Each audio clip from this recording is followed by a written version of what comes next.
We're live.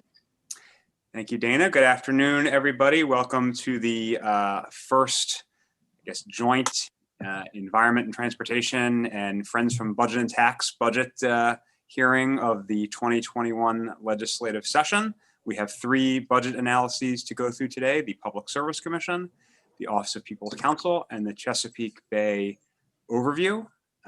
Senator McCray, I don't know if you have any initial comments up front before we get started. No, Mr. Chair, I just wanted to acknowledge that we're also joined by Senator John Ray Sailing and Senator Peters will be joining us shortly. Thank you for the opportunity. Great. Thank you, Mr. Chairman. We will start, as we always do, with the analysis from our Department of Legislative Services analyst, Tanya Zimmerman. Tanya, the floor is yours. Thank you. So we're starting here with the Public Service Commission. As you can see in this exhibit, the agency's budget decreases by just under $40,000 or 0.2% compared to fiscal 2021 after accounting for some statewide adjustments.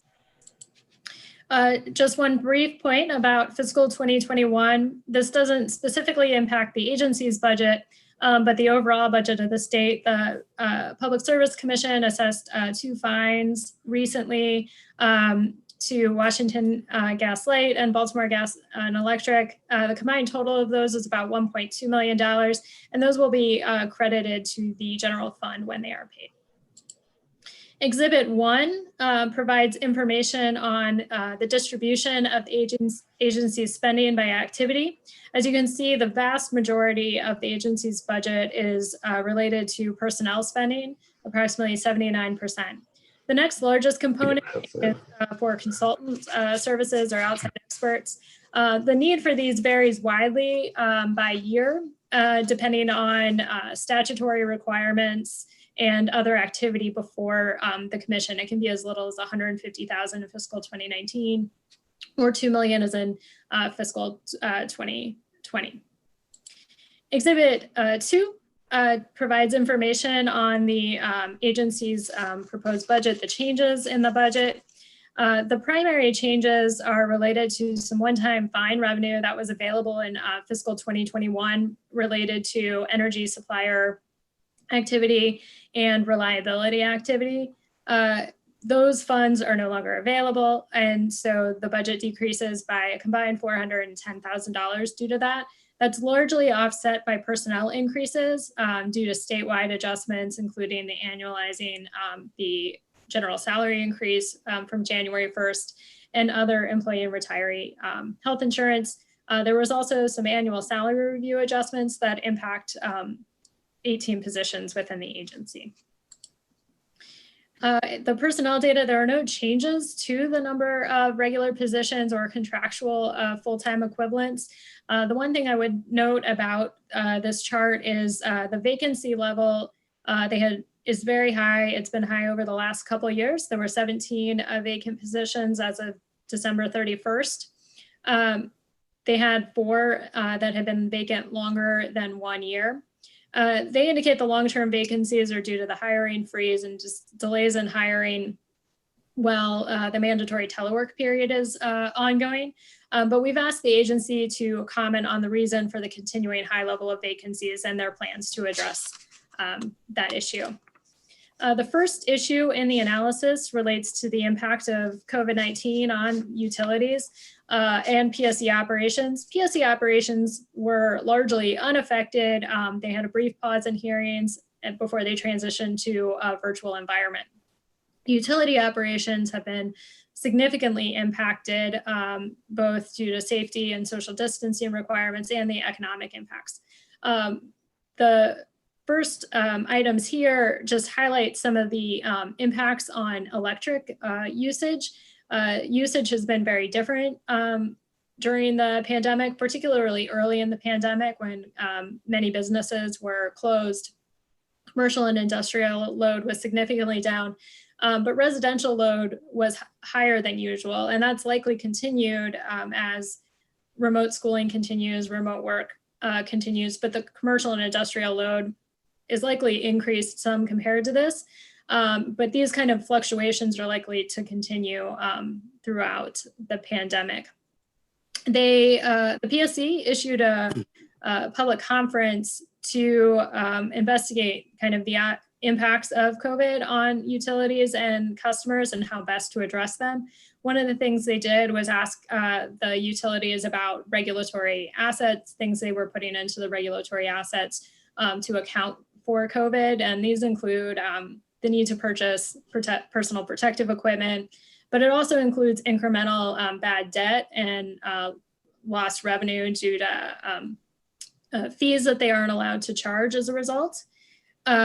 Most of the regulatory asset is related to incremental bad debt and lost fine revenue or lost fee revenue rather. As that would imply, arrearages have increased. The Public Service Commission has instituted some additional protections. There was a utility moratorium that the governor initially instituted, the Public Service Commission extended, that was in effect from March 15th to March 16th rather to November 15th. In addition, they ordered additional time between a termination notice and an actual termination that was increased from 14 days to 45 days. Payment plans now have minimum number of months that they can be, and that includes 24 months if you are receiving energy assistance. And there is also a prohibition on down payments or deposits when you enter a payment plan. So this exhibit here shows for some of the larger utilities, the investor-owned utilities, the number of customers, residential customers with arrearages since January 2019. Since March 2020, the number of customers with arrears has been higher than it was in the same month the prior year. It peaked at about 17% higher in August, and then it's fluctuated. In November, it was actually relatively similar to the number of customers that had arrearages in November 2019. Exhibit 4 provides information on the total dollar value of the residential arrearages for those same utilities. As you can see, the total dollar value of the residential arrearages was increased at a much higher rate than the number of customers with arrearages. In October and November, the number of customers with arrearages were more than double than the same month the prior year for 3 of the 5 utilities. In combination, this really means that the arrearages per customer with arrears are much higher, and they were more than double for 4 of the 5 investor-owned utilities. The highest arrearages per customer with arrear in November was in the BGE territory with at 647. They're continuing to monitor this issue with some monthly data collections from the utilities about arrearages, including commercial and industrial arrearages, and the number of customers entering payment plans. This is just an example here of some of the data that they collected through November. BGE reported the highest number of people entering payment plans and indicated that was about 20% of customers with arrears in that month, and that was fairly consistent with Delmarva, Power and Light, and Pepco as well. We've asked the agency to comment on their ongoing monitoring and efforts by the agency to ensure that customers are not terminated as a result of the economic impacts of the pandemic. The second issue relates to energy supplier pricing and marketing, and this is an issue that's been of concern over the last couple of years. The first page here provides some information related to energy supplier complaints, including some information that you had requested in the 2019 Joint Chairman's Report. In the 2020 Joint Chairman's Report, you requested additional information about energy suppliers, including the current offers that are posted on PSC's website, including variable rate and cancellation fees, and the number of customers with that are enrolled in energy suppliers, as well as door-to-door sales activity. Exhibit 5 provides information that they reported on the number of customers enrolled with an energy supplier. In general, these numbers have declined over recent years. One note is that in the SMECO service territory, they did not begin energy suppliers until 2017. That's why the data is more limited for them. Only one of the utilities had a higher number of customers enrolled in with an energy supplier in 2020 than they did in 2016. Exhibit 6 provides the information that they reported on offers with variable rates. So this data is for November 2nd, the data that was available, the offers that were available on that day. As you can see, for most of the utilities, very few of the offers are variable rate offers. It's a little more common among the gas utilities. Of the variable rate utilities, fewer than half or fewer, I should say, have rates that are higher than the utility rate. Exhibit 7 provides information on the offers with cancellation fees. These are more common than the variable rate offers. These particularly occur among fixed rate plans, fixed rate offers. The information was more limited about what the dollar amounts of those cancellation fees are, but they indicated for those where there was data that they ranged between $45 and $150. The final piece of information that was requested was about door-to-door marketing by zip code. There was a pause in or a prohibition on door-to-door marketing during the early months of the pandemic, but they did provide data from November 2019 to October 2020. And when you exclude those months in which there was a pause, an average of 15 suppliers per month were reporting door-to-door sales each month. And in terms of the activity by zip code, the Public Service Commission indicated that the zip codes in Baltimore City had higher levels of activity reported, door-to-door sales reported, than elsewhere in the state. And the final thing I have for you on the Public Service Commission is the recommended action, which is to increase their turnover expectancy to better align with recent experience. The remainder of the analysis is just a few additional updates and the appendix that describes some of the audit findings that were released earlier this month. And with that, I can take any questions. Thank you, Tanya. Colleagues, if you want to use the raise hand function, if you have any questions for the analyst. Are there any questions for the analyst? Now there, Chair McCrary, I will call on you. Okay. Tanya, thank you again for the thorough analysis. We'll now turn to the agency. We're joined by Commission Chair Jason Stanek, Deputy Executive Secretary David Collins, and our friend Lisa Smith from the Ledger Fair Shop. Mr. Chairman. Thank you. Good afternoon, Mr. Chairman, Chairman McCray, Vice Chairs, and members of the subcommittee. The DLS analyst that you just heard from, Ms. Tanya Zimmerman, was a comprehensive review of both the agency's finances and a number of our program policies. So we wish to thank her yet again for a very thorough review. As an independent agency in the state, we are charged with the regulation of both the public utilities as well as the public service companies. As you know, we are primarily funded by assessments of these utilities, and we do not rely on the state's general fund. Our proposed fiscal allowance for FY22 is $21.8 million, which reflects a nominal decrease from the current fiscal year. Like every other agency, we have faced COVID-related challenges and the transition to a largely remote work environment. However, I would like to note that many of our PSC employees still report to the office every day, including our transportation safety staff, our pipeline inspectors, as well as our consumer affairs personnel.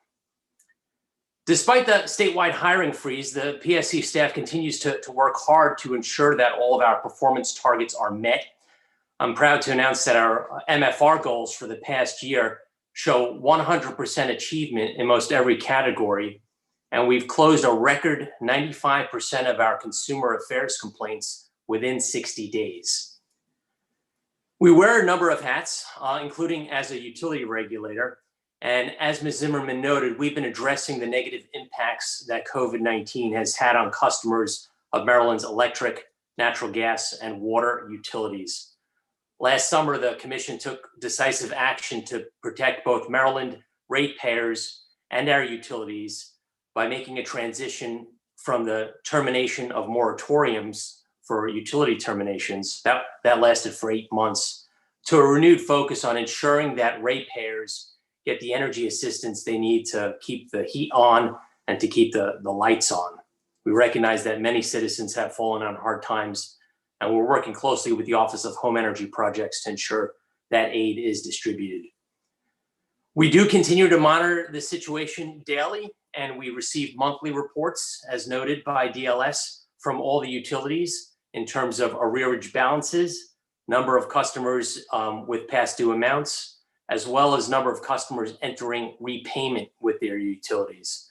We did direct in the summer that the utilities provide payment plans and extended payment plans to keep people current with their bills. As an economic regulator, we've processed a number of complex rate cases over the past year, including using a new rate-making mechanism, the first time that the Commission has done so in its 110-year history. The PSC is also overseeing a number of energy pilot programs, including the development of electric vehicle charging stations across the state and the development of utility-scale battery storage projects. Solar and wind development also continue to take up a lot of our time, whether it be onshore or offshore wind, as well as the development of solar panels, so we get to our goal of 14.5% in terms of our RPS. Ms. Zimmerman noted third-party retail suppliers who you may receive mailers at home or knocks on your door. That continues to be a top priority for the Commission. Rest assured that our compliance and enforcement unit is actively tracking complaints and violations, including everything from deceptive marketing practices to bill disputes. Right now, for the first time in the agency's history, we're prosecuting a record number of matters against retail suppliers. That prosecution is led by the Commission's Staff Counsel, as well as the Office of People's Counsel, which has brought a number of cases. Upon investigation, there's a range of punishment that has been meted out so far, including refunds to customers, moratorium on soliciting new customers, civil penalties, bond seizures, and ultimately revocation of license to do business in this state. I'd like to address two remaining topics. Ms. Zimmerman asked the Commission to comment on the high level of vacancies. At full staff, the Commission would have 153 employees. As noted, that we currently have 17 vacancies, with 6 of those vacancies just occurring in the past fourth quarter of 2020. Obviously, the COVID situation and the hiring freeze have increased our vacancy number. Of the 17 openings, we are currently actively filling 4, and there's another 5 that we're currently actively seeking an exemption from the hiring freeze from DBM. That would leave us with 8 vacancies on the payroll. I recognize that DLS is recommending an increase in our turnover expectancy rate from 4% to 6%. However, I would respectfully suggest that 6% is too high, and that maintaining our 4% rate, which is the equivalent of about 6 employees, would better align with our hiring expectations for fiscal year 2022. And of course, any increase or decrease in the Commission's budgeted payroll has no impact on the state's general fund due to our special funded status. Finally, I would like to mention the Office of Legislative Audit's recent audit report that came out on January 15th. It was reported in some of the local news. That report had 3 findings, although the primary finding alleges that the PSC does not have an adequate process to ensure that utilities involved in a merger transaction comply with the PSC's orders which approve the merger. The audit letter went on further to state that the PSC refuses to monitor compliance with the terms of its merger approval orders. Let me assure you that that finding and the auditor's statement is incorrect. As I outlined in the PSC's extensive rebuttal, which is attached to the OLA audit report, the auditors misapprehended the nature of the Commission's quasi-judicial role when overseeing merger proceedings. The Commission in these proceedings effectively acts as a court, and we attach merger conditions to further the public interest. If a utility does not comply with any of our merger conditions, they are effectively in contempt, and a proceeding will occur to determine the appropriate penalty for noncompliance. And these penalties can be substantial. Just a few weeks ago, we issued a $750,000 penalty against Washington Gas for failure to file a report with us. Moreover, the PSC actually does provide and request evidence of ongoing compliance regarding major merger conditions. This is typically done via a reporting requirement, and those filings are publicly available. I found OLA's finding particularly perplexing because it did not provide any evidence that any merger condition over the past 10 plus years has not been met, nor does OLA cite to any law or regulation that the Commission has not complied with in monitoring or enforcing any PSC imposed conditions. Ultimately, I would tell you that the Commission's process is lawful, in full compliance, and it works very well. Of course, in the future, if we do have any future merger proceedings, and we haven't had a merger proceeding for several years now, but if we do, the Commission will continue to use its judgment to determine how best to monitor compliance with any conditions that are ordered by this Commission. Thank you for your attention. I would be happy to answer any questions. Great, thank you, Mr. Chairman. I always like to point out when we have the PSC before us that I occasionally do filings of the PSC in my other life, all of which you can read about in my very exciting ethics file. And with that, I will call on Vice Chair Krim.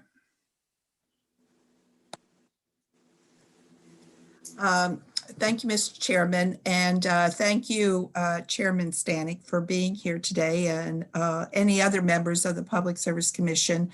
And I applaud you for helping our constituents during this difficult period and helping them with any arrearages they may have. One of my jobs here in the General Assembly is I am House Chair of the Audit Committee.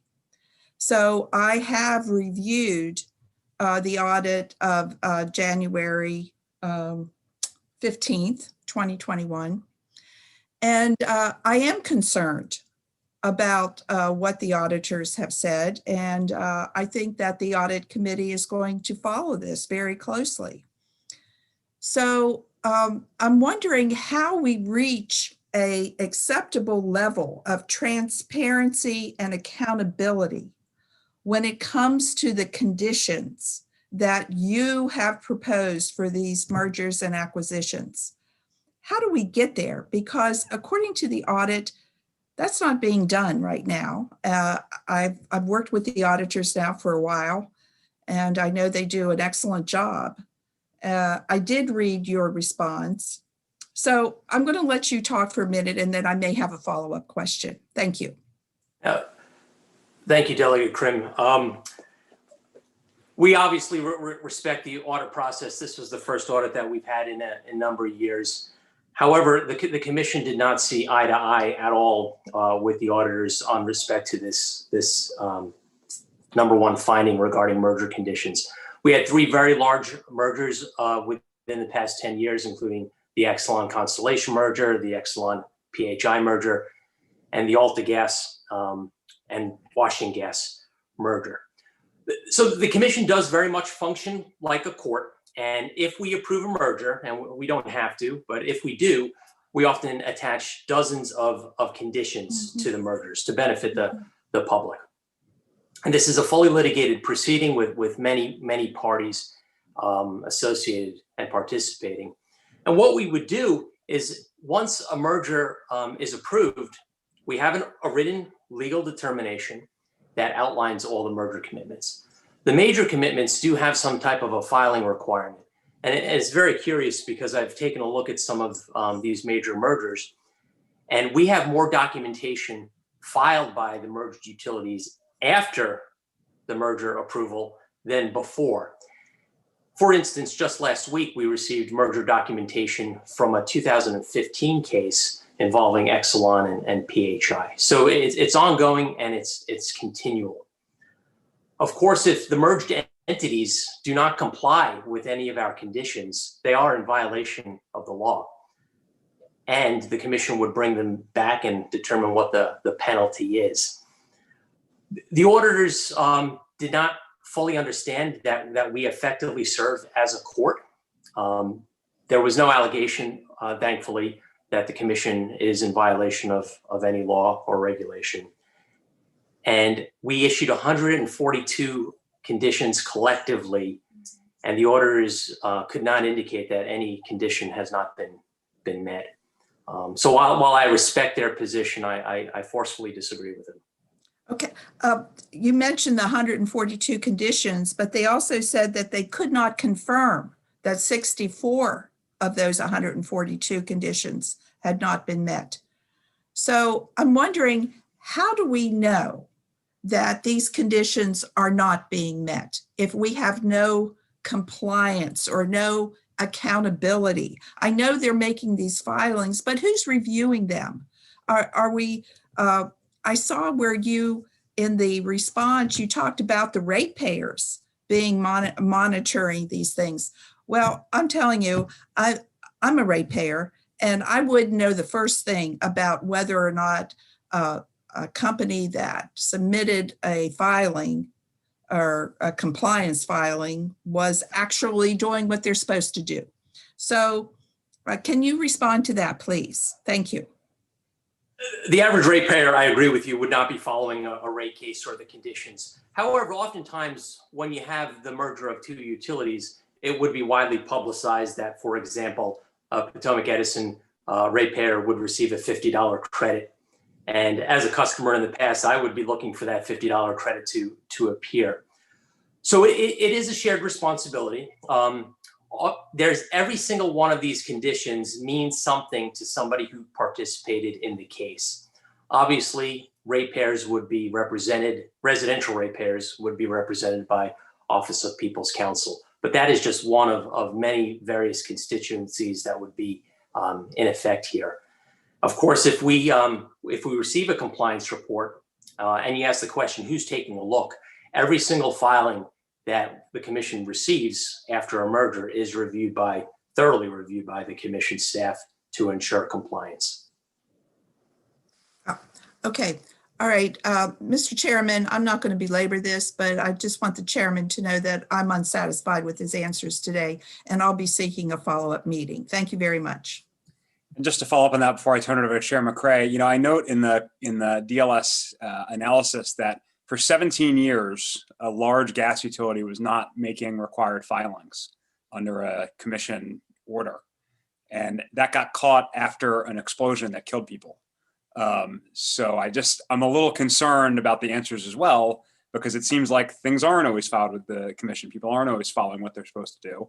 And, even the commission is not always realizing it, let alone these ratepayers who are supposed to browse the filing. So I share the vice chair's concerns, and I'll turn it over to Chair McCray. I think he had a question.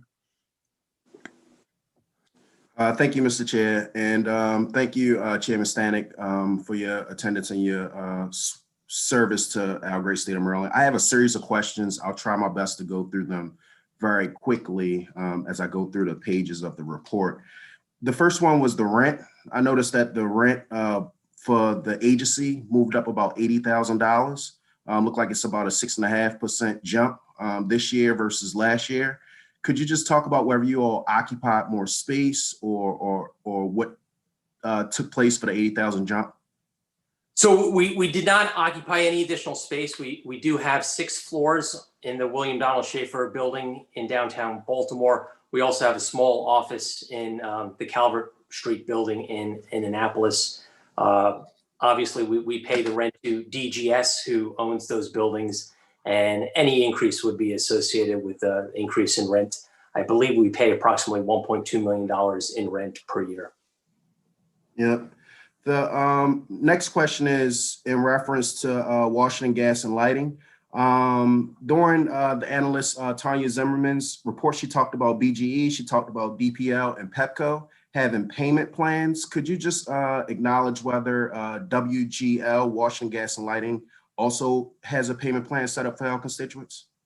Yes, Washington Gas does. They are required to establish a 12-month payment plan for most of their customers, except for customers that have been certified as low income. Those customers are eligible for an extended 24-month payment plan simply by calling and asking for one. Got it. And I also noticed that they are the only utility at this moment that had started the termination process. Could you talk figures in reference to how many terminations may have happened through that respective utility? I don't have the exact termination numbers in front of me, but obviously they're a gas utility and this is the winter heating season. The utility has been very judicious in determining what customers they would be terminating in the winter. Of course, we also have in Comar particular winter restrictions that prevent a utility from conducting terminations from November 1st through May 31st of every year. And that's determinant on heating degree days and the temperature outside. So I could tell you that today, nobody's being terminated.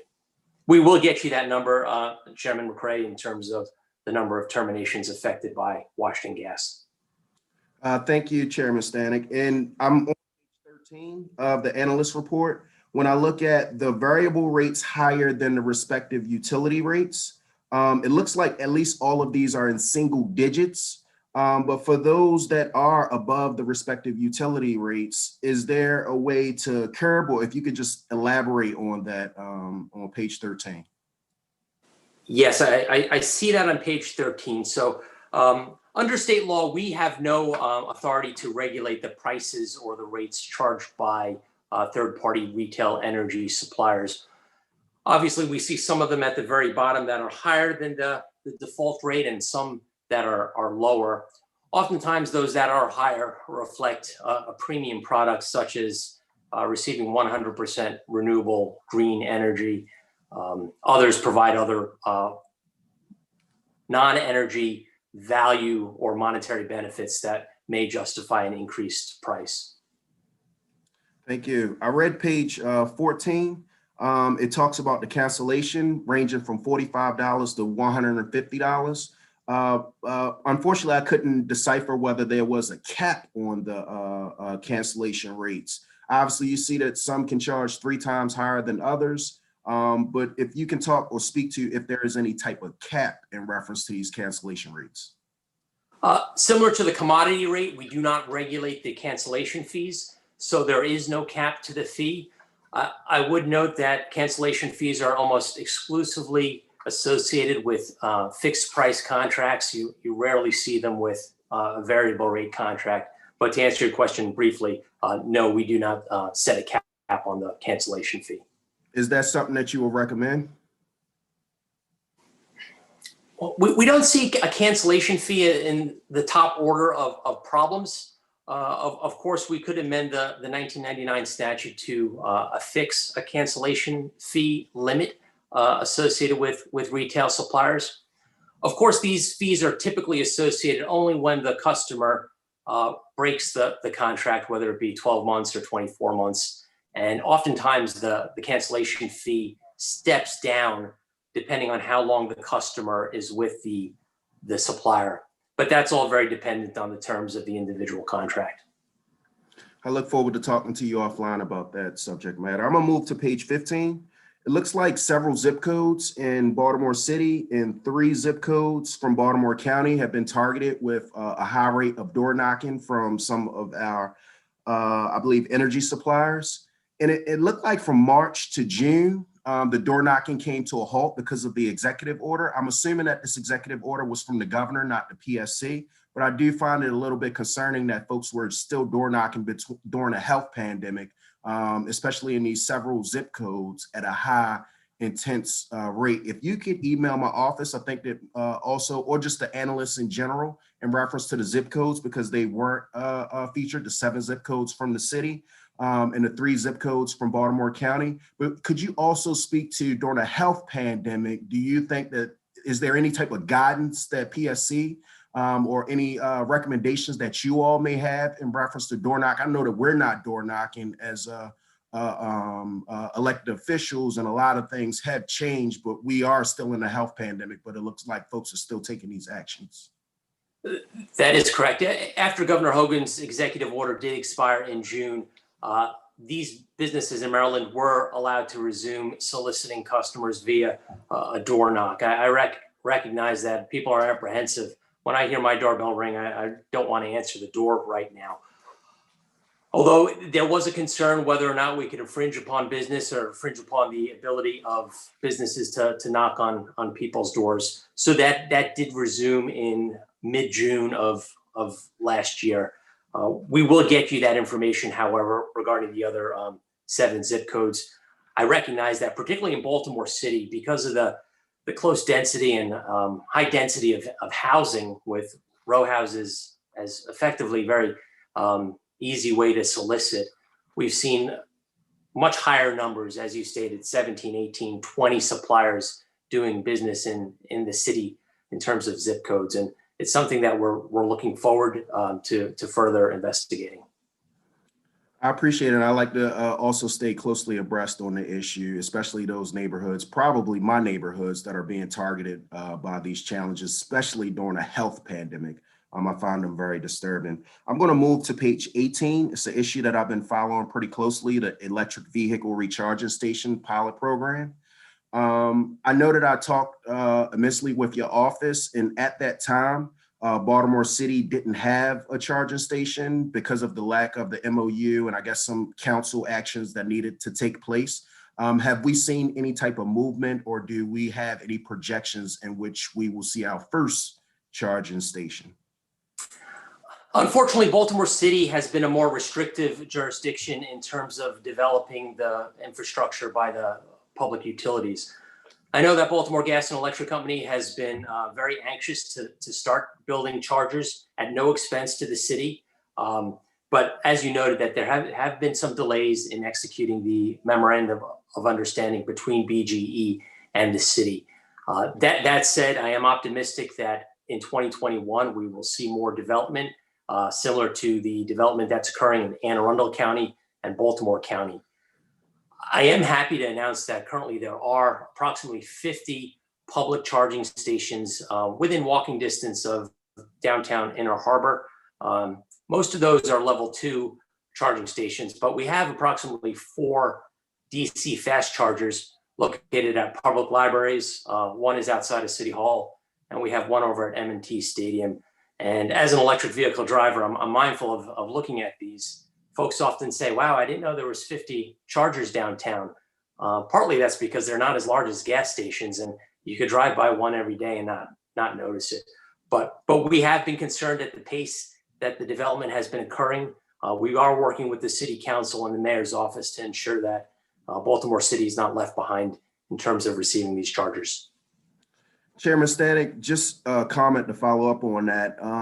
I just wanted to acknowledge that Baltimore City in December, I believe, did pass the resolution or the legislation that was respectfully necessary for the MOU. I know that we see that 58 of them have already came online, 147 are on planning. We do not want this one specific jurisdiction to fall drastically behind and become uncompetitive with the surrounding jurisdictions. And I look forward to working closely with your office on that specific issue.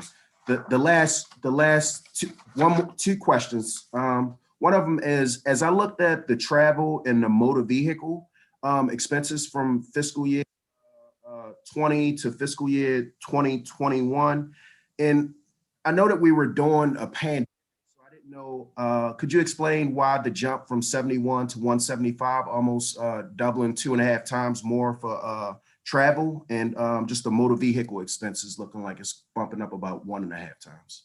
Right. We do maintain a fleet of PSC vehicles. Those are used by our engineers and our field personnel. I believe we purchased 3 new vehicles that were ready to replace retiring vehicles during the past fiscal year. And that, I believe, accounts for most of that increase that you're looking at. Okay. What about the travel? The travel, I would have to ask my budget director, David Collins, if he could answer that question.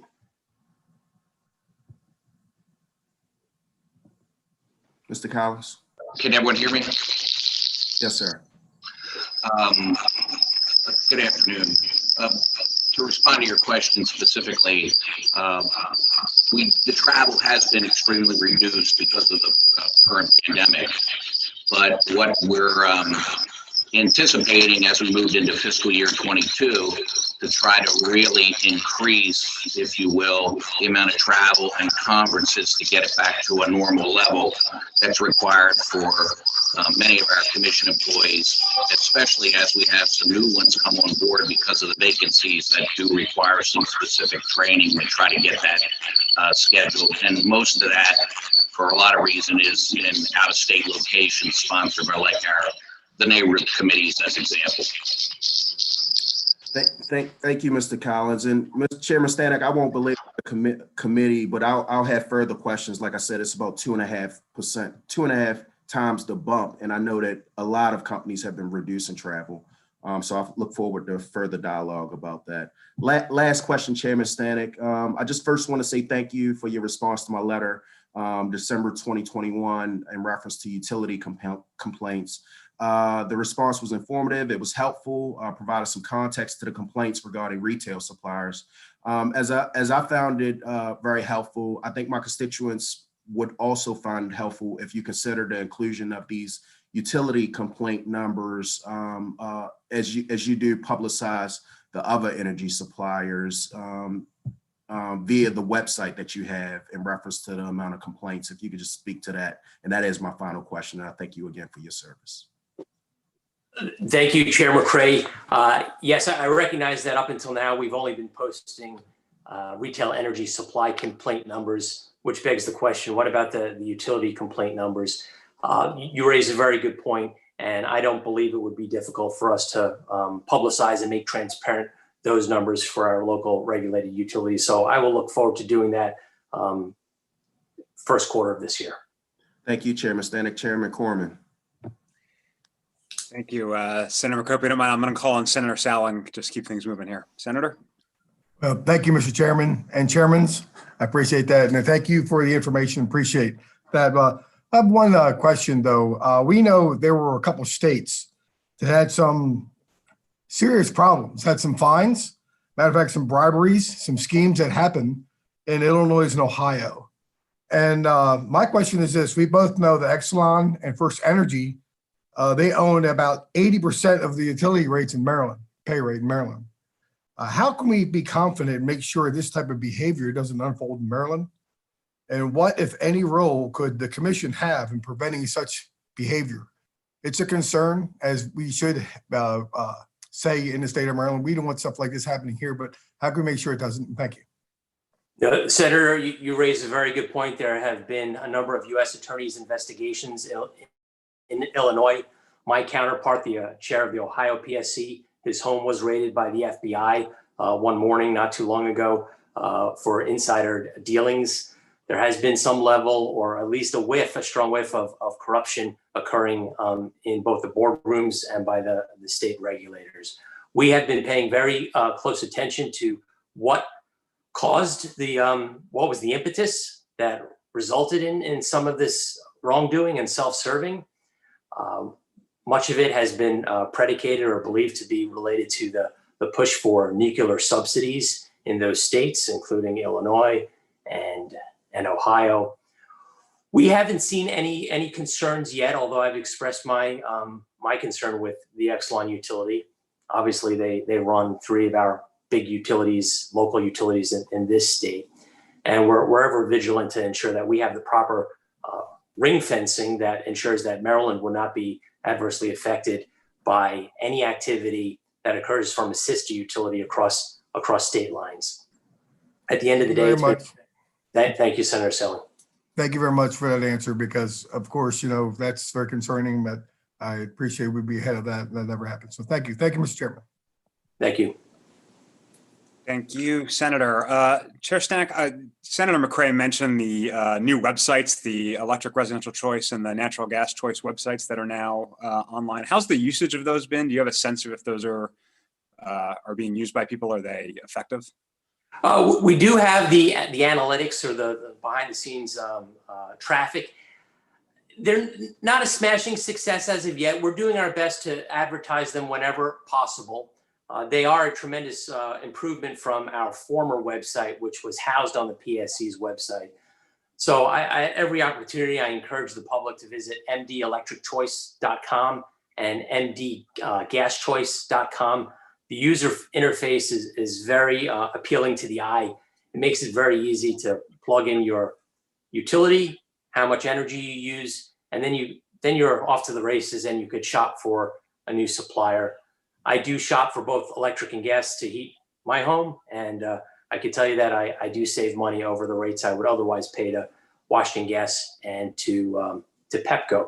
That said, I would like to increase traffic to both of these websites, and we would ask that our partners in the legislature and other social services agencies advertise these sites as well. In particular, you might want to think about targeting the zip codes that were found to be of particular interest to the retail suppliers.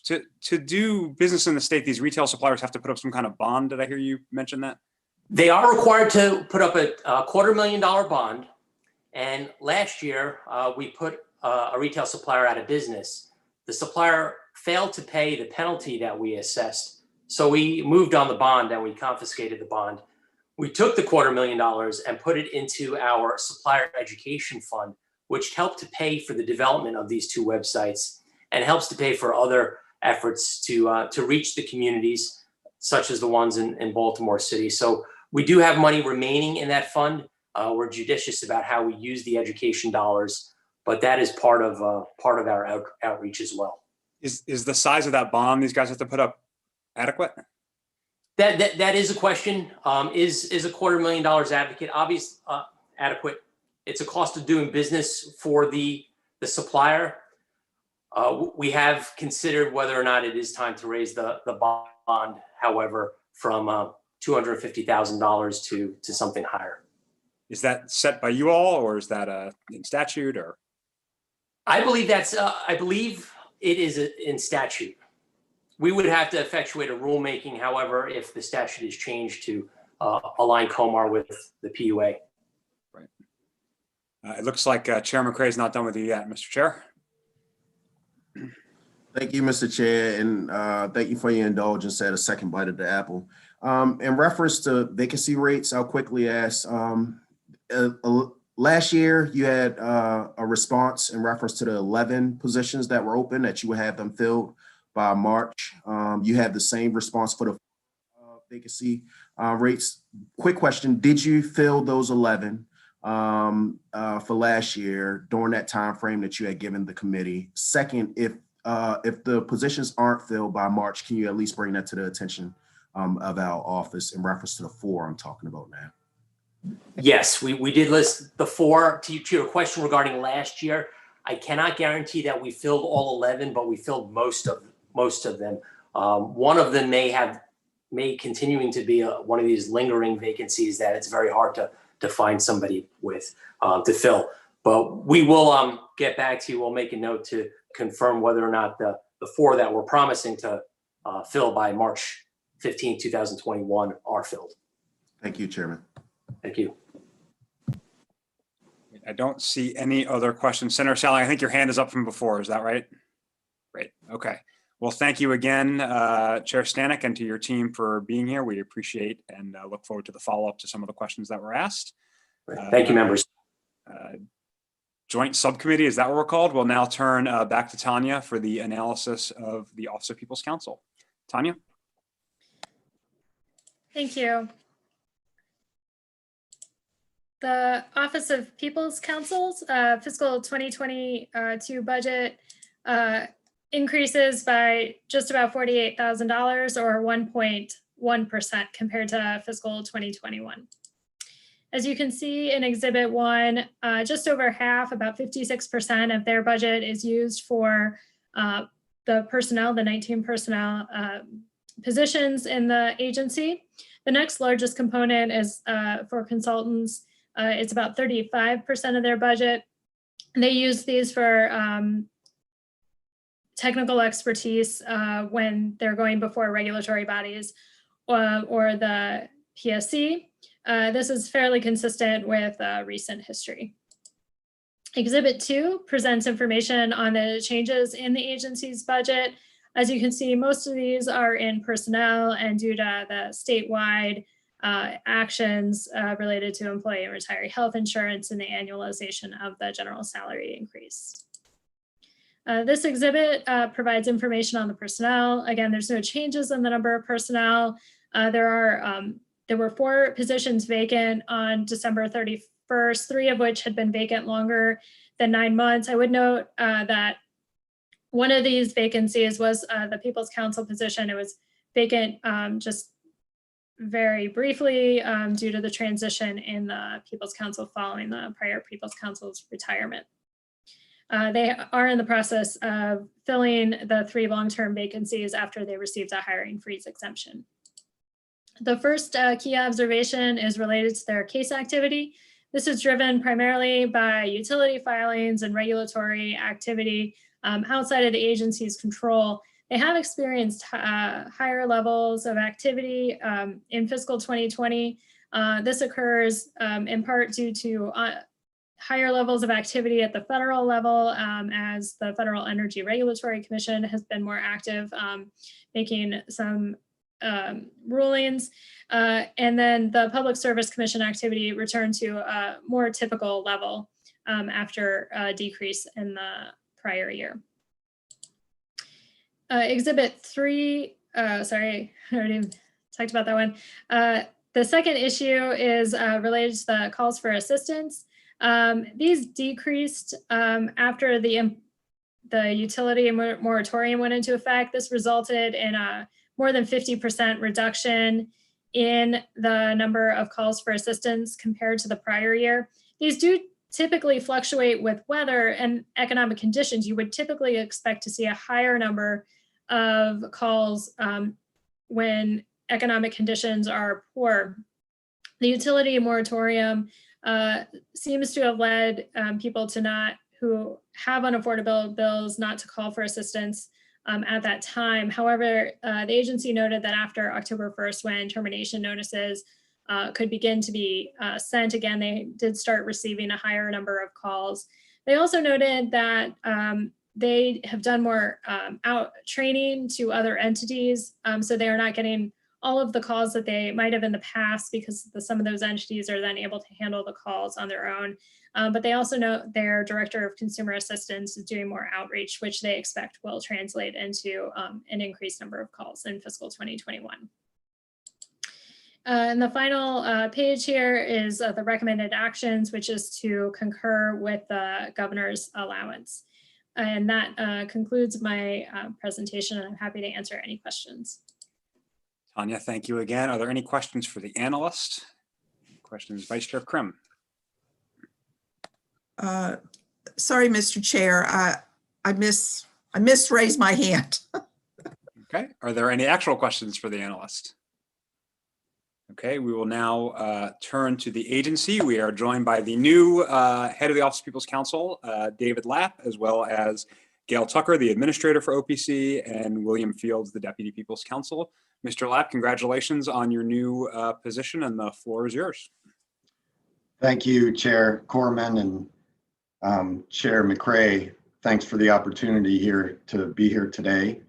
I do not have extensive prepared remarks. I would say that we are very appreciative of DLS's analysis. We concur with the recommendation. And if you have any questions, I'm happy to answer them. I could elaborate on some of the points that Ms. Zimmerman made, if you like.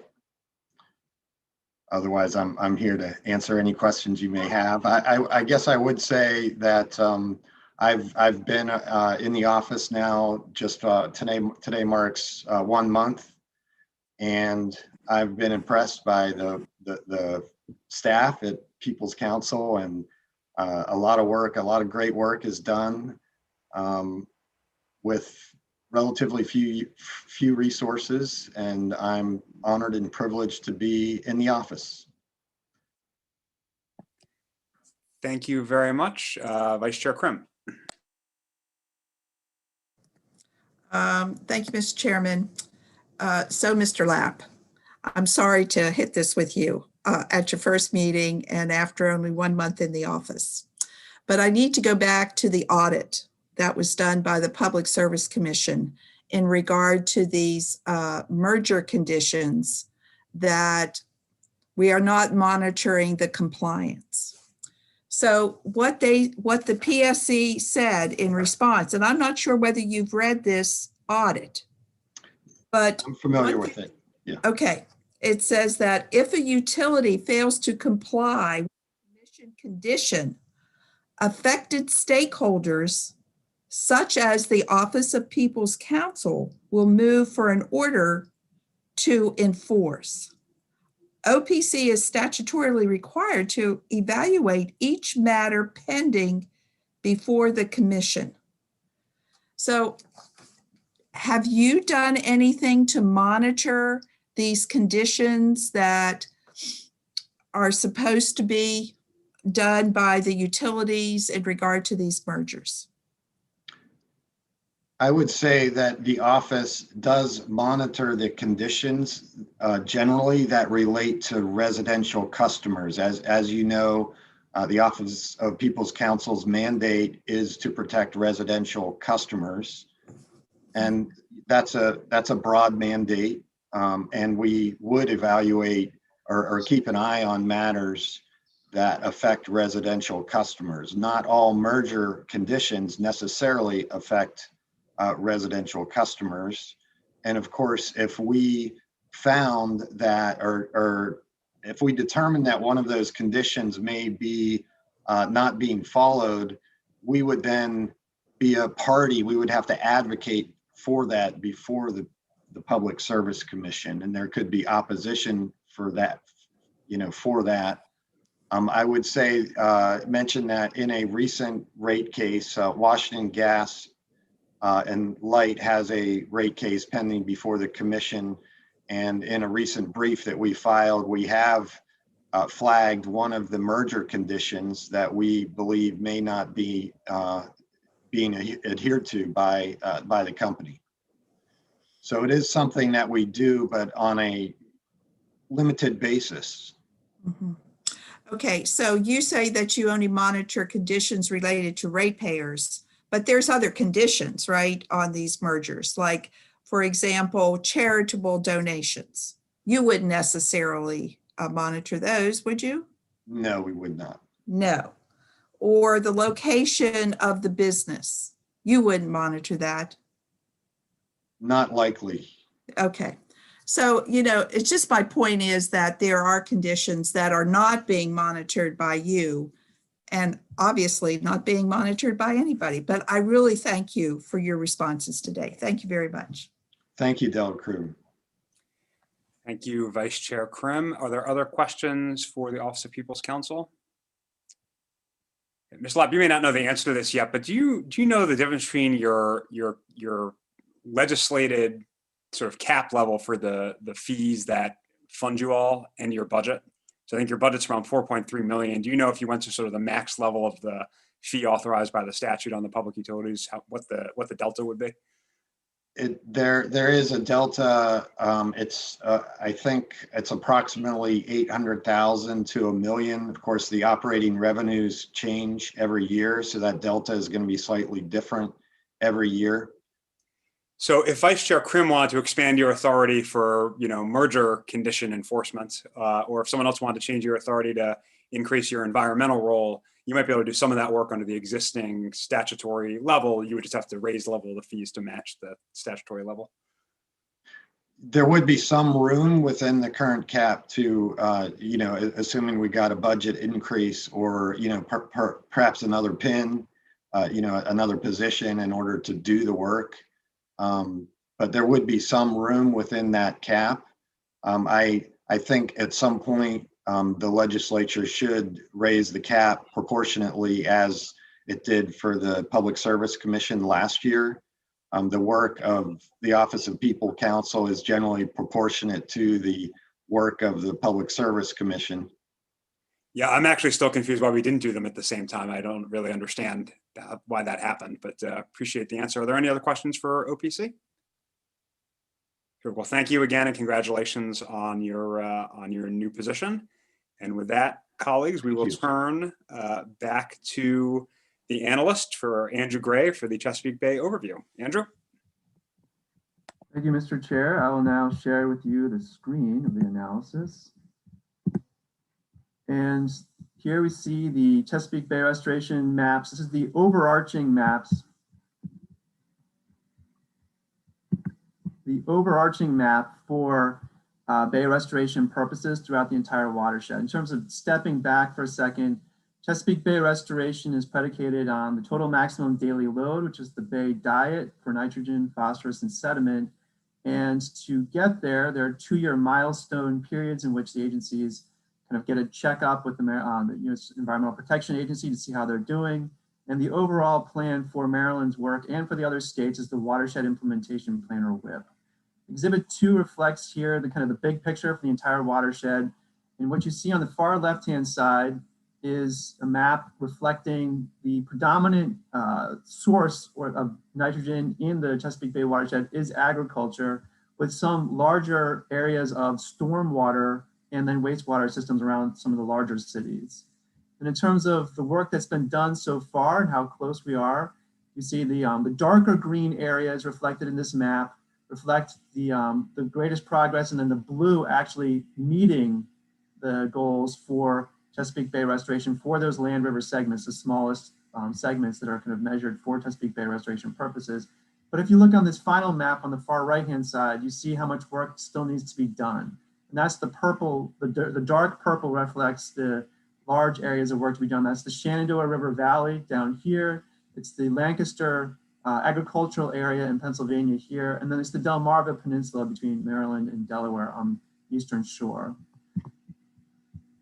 In terms of Maryland's nitrogen pollution loads, and we're focusing here on nitrogen as that's the primary consideration for the TMDL, although phosphorus and sediment are also important.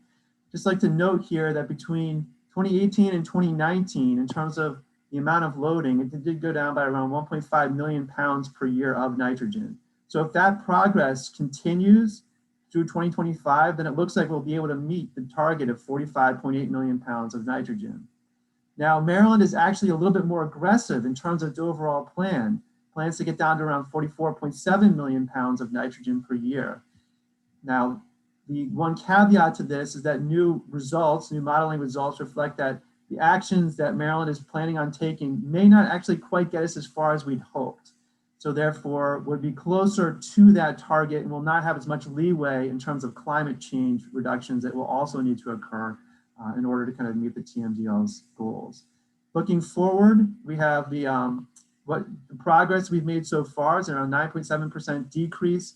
We need to ramp that up to a 14% decrease in nitrogen from the 2019 through 2025 time period. In terms of work that's been done so far, 39.4% reduction for the wastewater sector, and then 3% reduction for agriculture. And then some of the other sectors, such as the septic and developed reflecting stormwater, we've actually seen some negative progress. Moving forward, the big situation or big point is that agriculture is going to need to do a lot more work. It's only had a 3% reduction so far in the last 10 years. And then in the next 6 years or so, it's going to have a 21.5% reduction. So a lot of work needs to be done by agriculture, and some work needs to be done in the wastewater sector as well. And that will get us hopefully to our goal. In terms of the wastewater sector work, there is a regulatory proposal now to change how the Bay Restoration Fund operation and maintenance grants are used. And that will use up more of the money that's available, $11 million in total. And then hopefully that will allow for incentivizing wastewater treatment plants to do more work as well, and hopefully get more of the reductions needed for that sector. And we'll talk more about agriculture going forward. In terms of the overview of overall spending for Chesapeake Bay restoration, it goes down by around $106 million between the fiscal 21 appropriation and 22 allowance.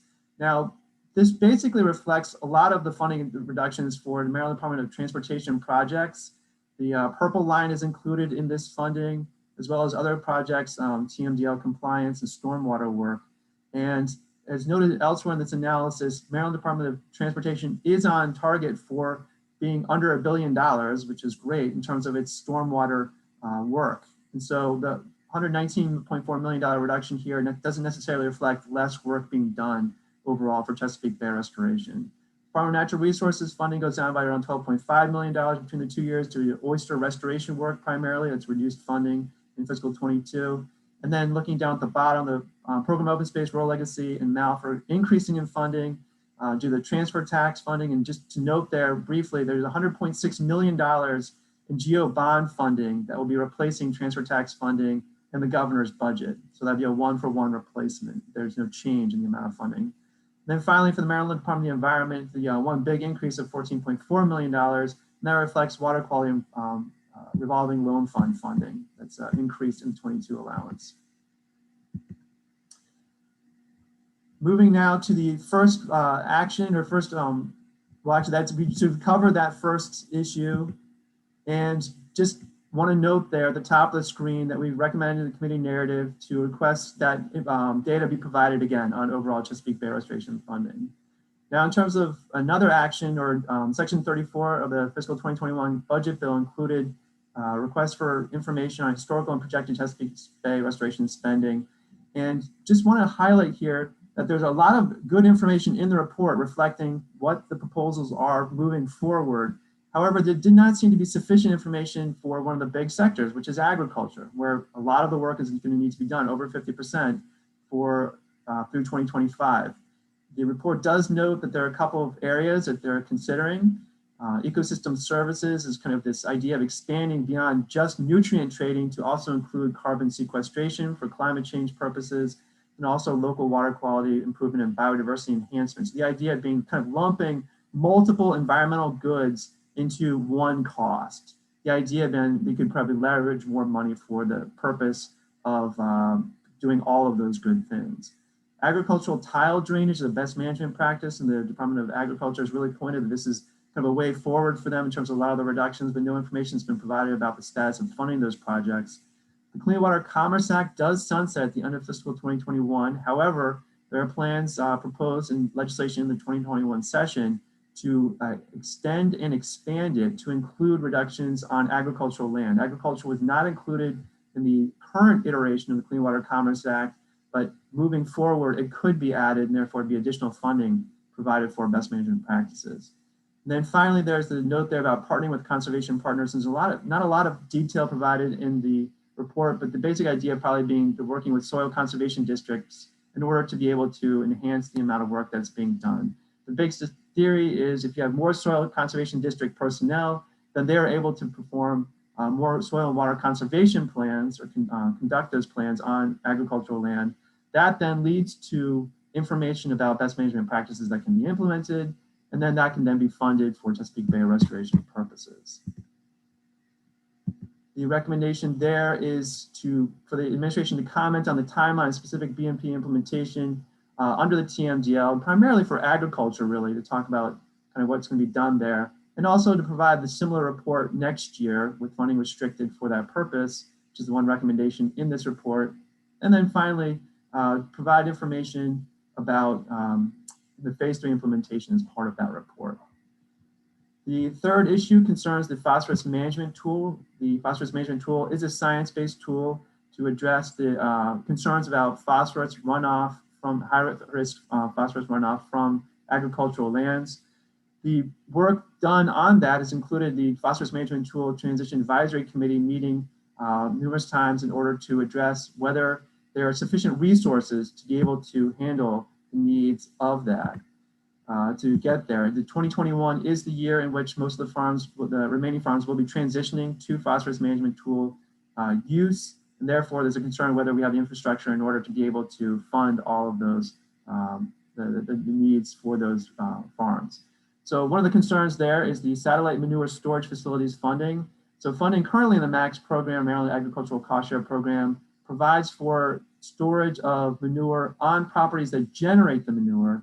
Then the question is there money available for the farms that receive the manure? So if there was funding available for that purpose, then the manure could be stored there, and then that manure could then be applied. However, it currently appears that recent legislation with the requirement that there be a natural resource concern on the receiving property may not necessarily allow for that funding to be used for that purpose. And DLS recommends that the agency commented about that. And DLS also recommends the agency comment on what funding is available for poultry growers who are not eligible to be involved in the manure transport program, since the integrator that they work with may not contribute to that program. Fourth issue, down at the bottom of the page here, concerns the Conowingo Dam relicensing, watershed implementation plan, and the sediment study.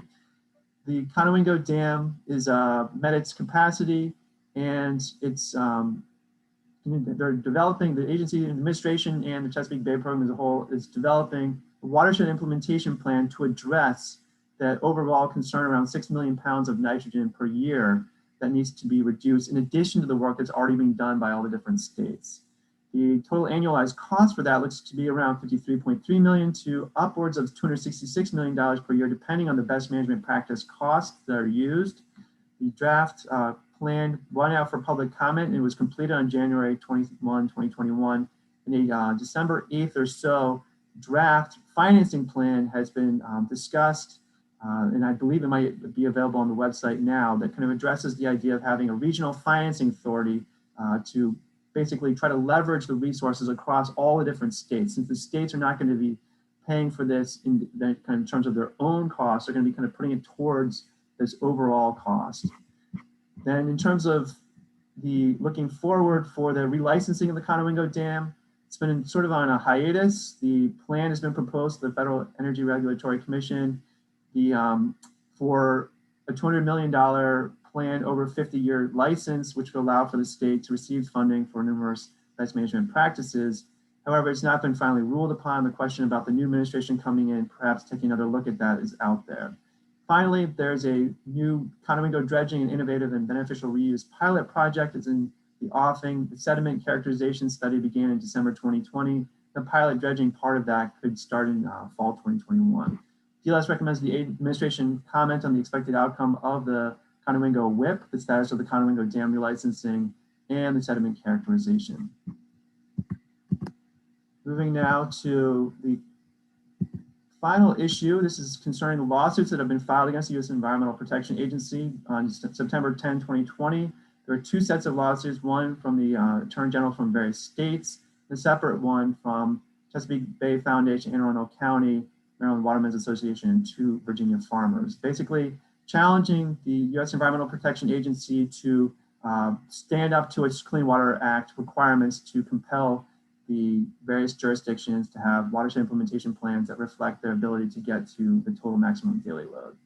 The new Biden administration that's just recently come in could also take a look at this possibility for a settlement agreement. DLS recommends that the administration comment on the ramifications of the Biden administration's consideration of the of that funding and that work, the regulatory oversight of the Chesapeake Bay TMDL and the additional Chesapeake Bay restoration funding that could also be available through the administration. And finally, the overall recommendation is briefly discussed before is a restriction of funding for the historical and projected spending report. Unless there are any questions, that concludes the presentation. Thank you, Andrew. Are there any questions for the analyst? Senator McCray. Thank you, Mr. Chair. Andrew, page 25, it lists out planning, MDE, Department of Natural Resources, DBM, in reference to the $200,000 withhold. Is there any specific reason why MDOT isn't in these category of these respective agencies? I also noticed that in last year's, it's very similar language, but was just curious. Senator, you're correct. The language is almost identical to last year. Maryland Department of Transportation has not been included in this. They're not one of the agencies I oversee, and therefore I found that there's sort of a potential conflict of interest there. But if it's the will of the committees to include the Maryland Department of Transportation, certainly that would be an addition to that language. Thank you, Andrew. Vice Chair Crum. Thank you, Andrew. And maybe this would be something that would come up with the Department of Agriculture analysis. But there was no discussion here about the farmers' nutrient management plans. I just want to point that out, that I know you went back to 2009 and those were, I think, before that. But the farmers have done some significant reduction in nutrients into the bay. And I think that we should acknowledge that. Not that more needs to be done, I get that, but there's also some things that have been done. So I'm just bringing that to everybody's attention. And I want to say, isn't that so, Andrew?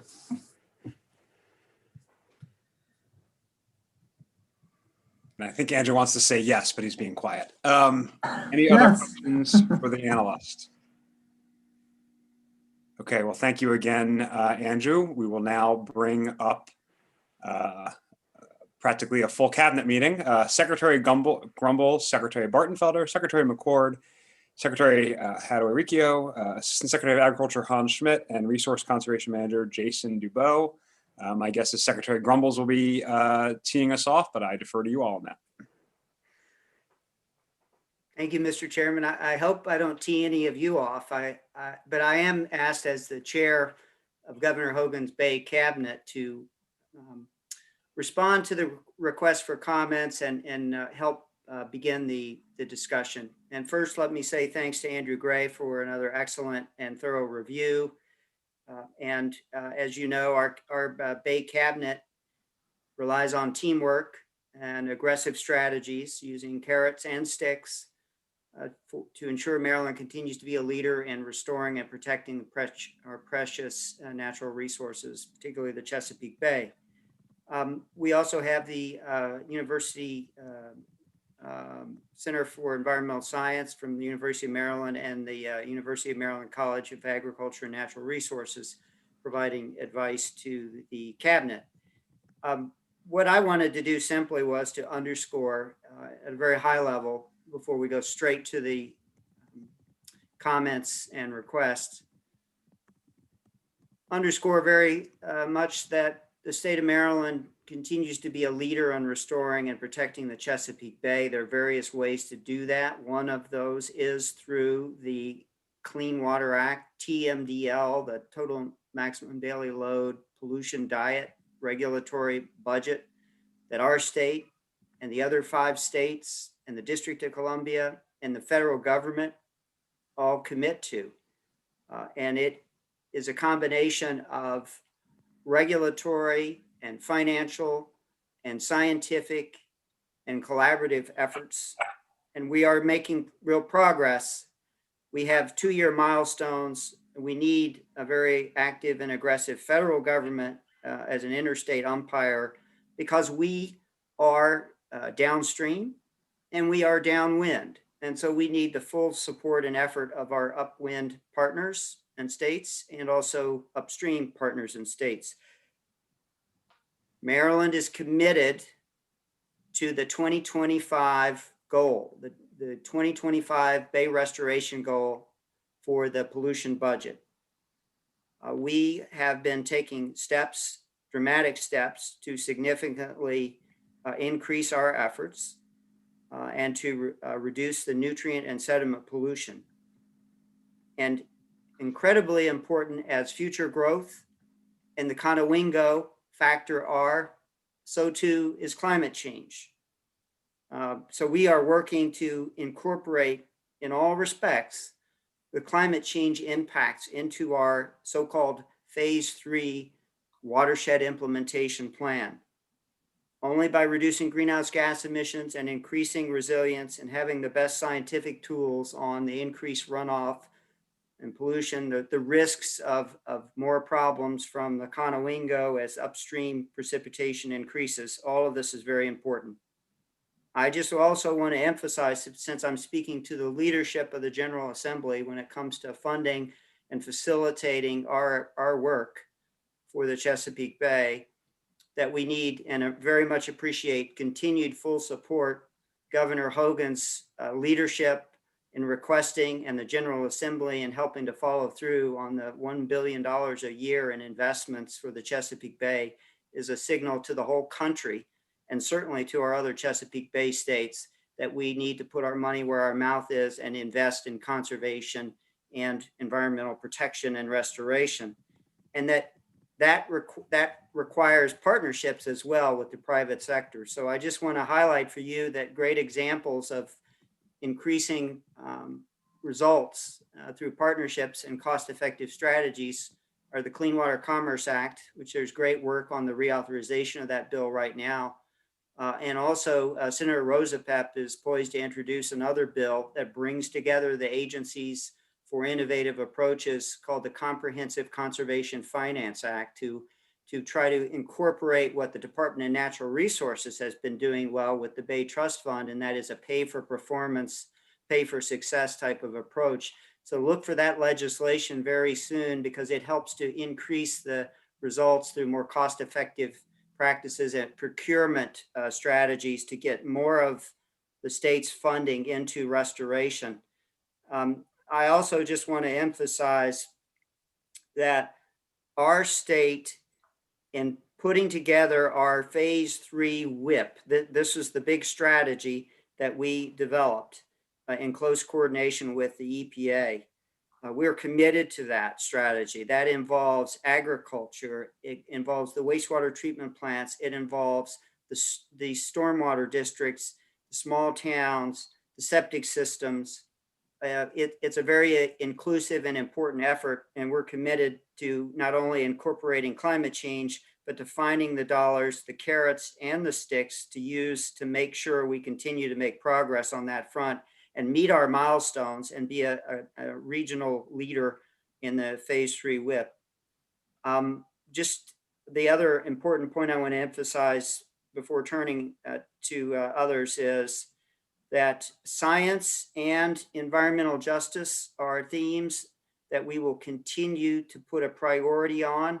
The scientific models with the Chesapeake Bay Program Office, our own agencies, and the universities to make sure that we are getting to where we need to be, factoring in the science of this dynamic ecosystem of the Chesapeake Bay. And environmental justice from last year in August, the governor signed on with the other governors, the EPA, and the District of Columbia, a strong commitment to continue to increase the diversity, equity, inclusion, and justice of our various programs throughout the states and throughout the region, so that we can also increase resilience and success and durability of our programs.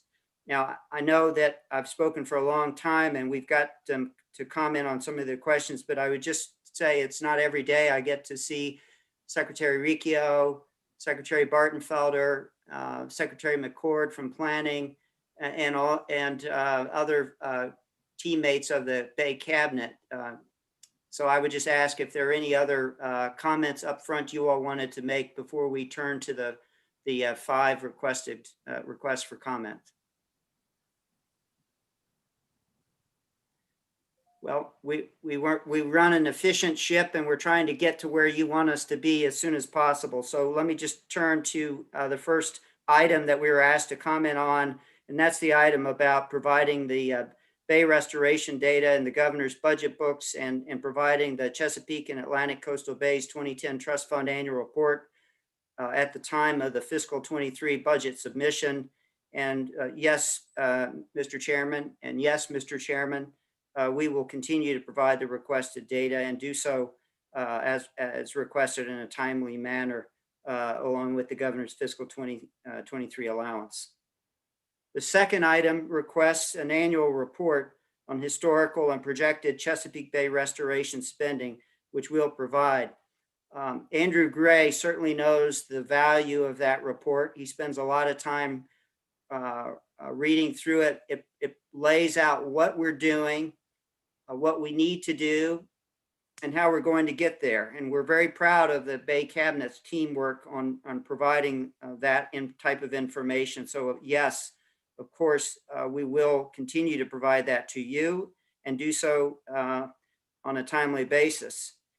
We've also been asked to comment on the timeline and the specific best management practices implementation plan for meeting the nutrient and sediment reduction targets under the TMDL by 2025. This is where we get to some of the meat and potatoes of the nutrient and sediment strategy. And so I would just say that between now and 2025, the bulk of the nutrient and sediment reductions that we need for the Chesapeake Bay are planning to come primarily from the agricultural practices sector and the wastewater treatment plant improvements. The largest wastewater treatment plants, the Back River and the Patapsco, are now finally operating at enhanced nutrient removal levels. That is a very good thing. They are the workhorses for getting so much of the nutrient reductions accomplished. So they are operating, as are almost all of the other wastewater treatment plants. Of the 67 that we have a priority for. There are 2 smaller wastewater treatment plants under construction and 1 under planning, but we continue to make real progress in that sector. We know that upgraded ENR for wastewater treatment plants cannot operate at lower pollution levels than previously expected. So as Andrew Gray mentioned, when we turn to O&M, operation and maintenance funding, there's the real opportunity to incentivize even deeper reductions than earlier planned for the nutrients at those facilities. So we're looking at ways to try to incentivize the O&M grants component to get to where we need to be by 2025 and beyond. Department of Agriculture is focused on recruiting additional technical assistance and inspection positions and can provide more detail on the status of their work. I would just say we're proud of the work that Maryland Department of Agriculture is doing. And I know they're committed to doing more through teamwork with everyone else. Stormwater gets a lot of attention, members of the committee. It's a complex but very important sector. And our department, and working closely with others, including the NGOs and the counties and towns, are committed to meeting our ambitious stormwater goals. It's a key component of our strategy. It makes it even more important given the increasing precipitation around the region. But we anticipate investments from now to 2025 to total about $1 billion. So that's a very important component in strategy. And I just want to highlight that one key component that no other state comes close to resembling is Maryland's strategy for stormwater permitting that puts a real emphasis on treating impervious surface areas, green infrastructure, converting those permeable hardscapes to nature-based greenscapes, trees, wetlands, bioswales of that type. That is going to be a key component and will continue to be as we move forward with the permitting of the large counties and the medium counties and the smaller counties on their stormwater permitting responsibilities. So the last thing to tie it all together is just an emphasis on climate resiliency. Our departments and all of our departments understand that the science, the weather, all foresee warmer, wetter, wilder weather for the mid-Atlantic. And so we are looking to incorporate that into our funding strategies, our best management practices that we encourage, the durability of our infrastructure systems. That's all going to be very important. So with that, Mr. Chairman, those are the comments on the second item about specific BMPs. The next one is one where I will turn to Secretary Bartenfelder and his excellent team at Department of Agriculture.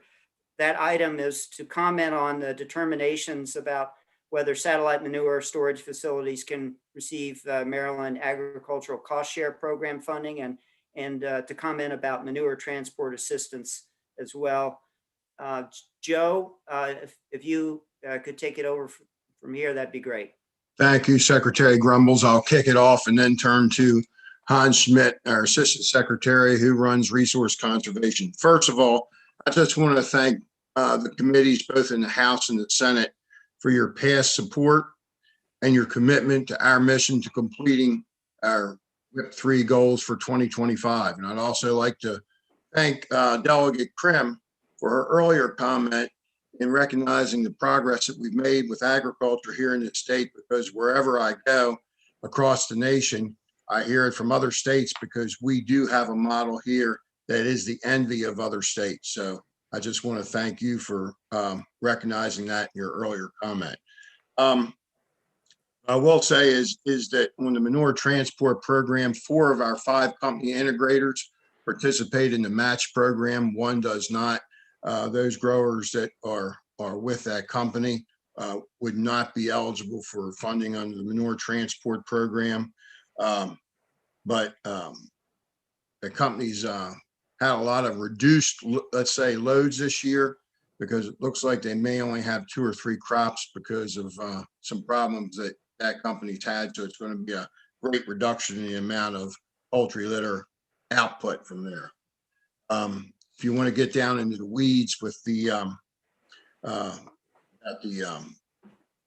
satellite places for the manure to go to other farms receiving it, I'll turn to Hans Schmidt to see if he wants to make a comment. Thank you, Secretary Bardenfelder. We are working closely with our federal partner, NRCS. It's a wing of the USDA. They are our technical assistants, our technical expertise that we reach out. We're using their guidance.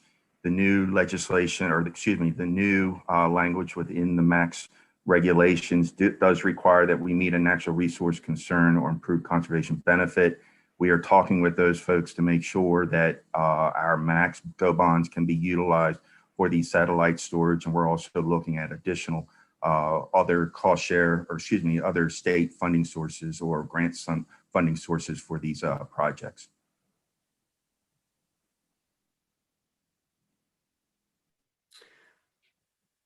Well, Sure.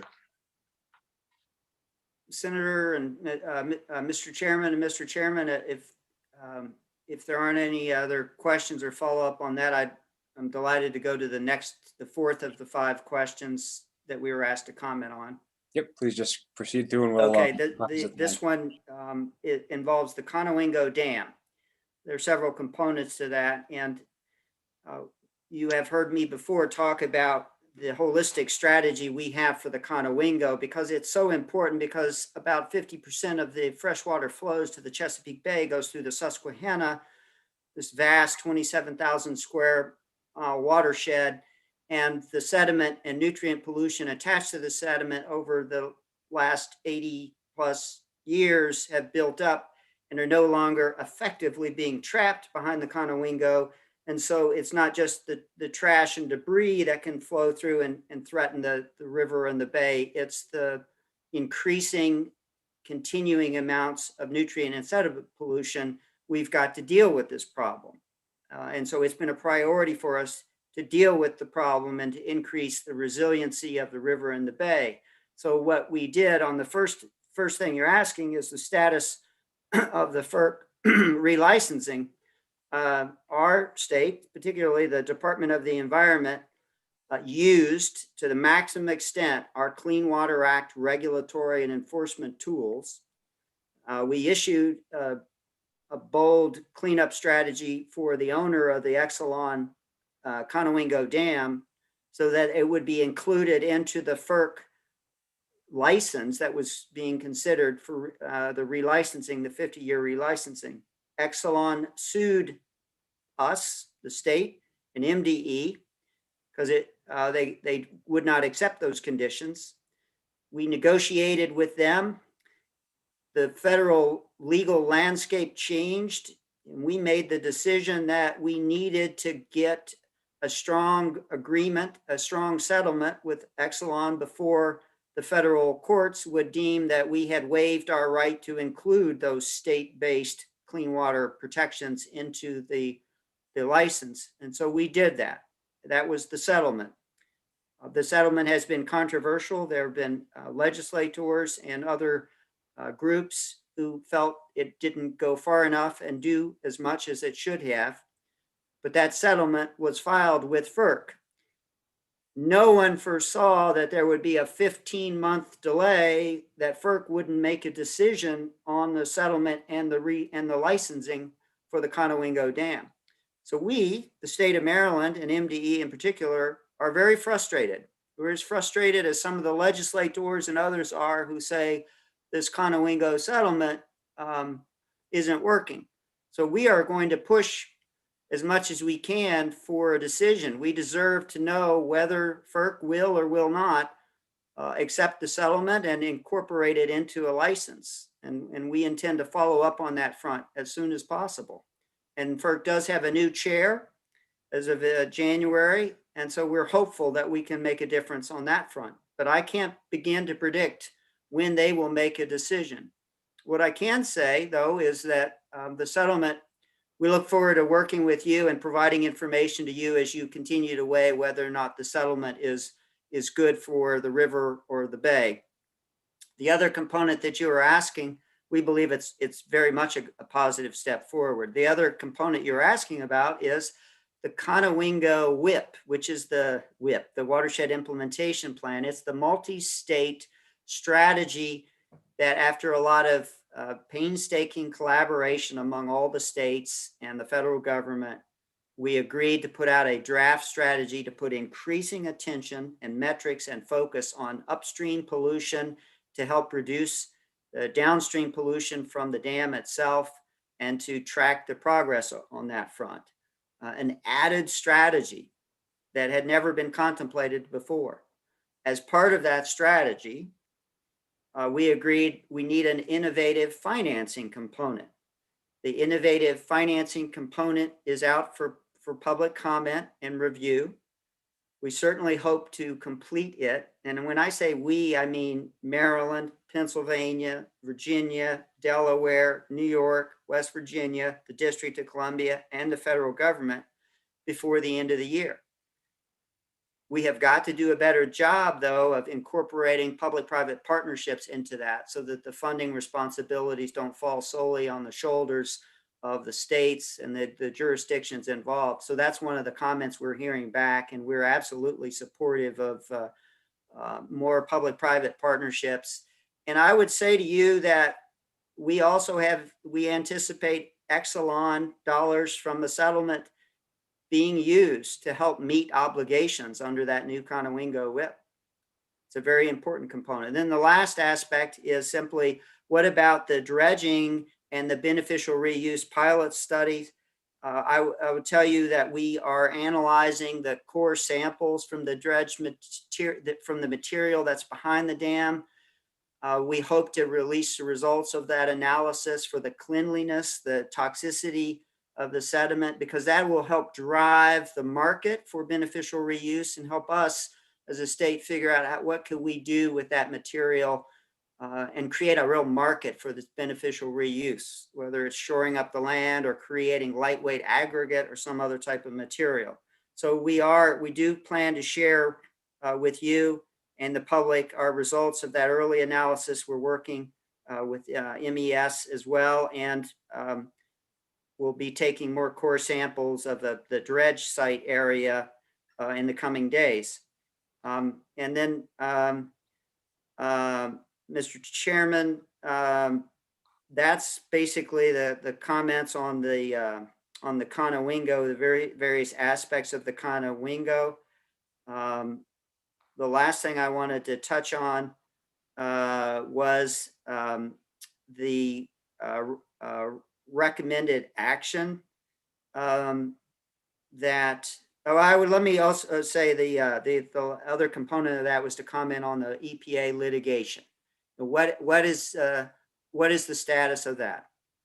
That is a fundamental component of the governor's strategy to ensure not only that all states are effective at what they signed up for, but also that there's equitable treatment and alignment. And so the governor directed the Attorney General, who also worked with the other attorneys general of Virginia and the District of Columbia and Delaware, to sue the EPA. The status of that is there have been, exchanges in the different papers filed. The Trump administration tried to get the lawsuit dismissed. The lawsuit is still moving along in terms of discovery. New York has filed a petition to intervene because both the New York and Pennsylvania whips are the ones that fell short. Pennsylvania dramatically more so than New York. And so those are the reasons why we brought the lawsuit against EPA for approving their plans, that they fell, particularly Pennsylvania's fell way short. So we are eager to meet with the incoming administration. I've talked briefly with some of the leadership of the Biden administration from EPA. I think everybody knows that an optimal solution, if we were convinced that the EPA was going to hold Pennsylvania feet to the fire and to improve their commitment to the Bay restoration effort and their phase 3 WIP, there might be a situation where we could reach a settlement. So we're not spending as much time in court and more time actually in the fields and in the creeks and the streams doing the work we need to do. So stay tuned on that front. Obviously, we're going to be following it closely, coordinating with the Attorney General's office and others on what possible types of next steps can be taken on the lawsuit. But we're going to continue to push for fair treatment and reductions upstream of us while we ourselves make significant reductions on the various sectors of stormwater, wastewater, agriculture, and septic systems, as well as atmospheric deposition using our Clean Air Act tools. Mr. Chairman, those are my final comments on the five requests for information and to comment on. And I would just say the last item that you specifically stated to us was the one recommended action was to restrict $1 million of general funds pending submission of the historical and projected Chesapeake Bay restoration funding report by December 1, 2021. I know I can speak for the Bay Cabinet in saying that we will absolutely continue to provide you with that annual report on the Bay restoration funding. It's important for you to have it, and we will always commit to delivering it by December 1. So we don't necessarily agree that you need to withhold $1 million pending the submission of the report, but we're committed to submitting it on a timely basis so that we continue to work together effectively. I'll stop there and give members of the joint subcommittee a chance to ask any of us questions or make clarifications about the information that we just provided in response to the Andrew Gray analysis. Thank you. Thank you, Mr. Secretary, and thanks to all of your colleagues as well. Senator Selling. Thank you, Mr. Chairs, and thank you all for the information. Secretary Grumbles, I want to thank you so much for your availability, the opportunities that we've had to talk about some of the things that we're interested in and what we want to do more. I want to thank you for the attention for the Back River and how important that is in my area and the work that's been done and what it continues to the improvements that are continuing. We're very happy to see these things. It's a long thing that we've been waiting for, but we're coming to the end for that. And I want to thank you for that. Thank you also for the attention at Turner Station and some of the work that we're looking into also there. That's an exciting thing. We know we used dredge materials in other places, but we see this as an opportunity for an area that we can prevent flooding. And so I'm very excited about that and looking forward to see what more we can do. My only question is that looking at the Susquehanna and seeing the problems that we've had there for years, we know that we have been a champion of this, and we have really pushed the issue and tried our best to make sure we make the right moves for this because we have been hurt through this the whole time. Are we truly getting cooperation from other states, from their leadership, from the governors and from their departments?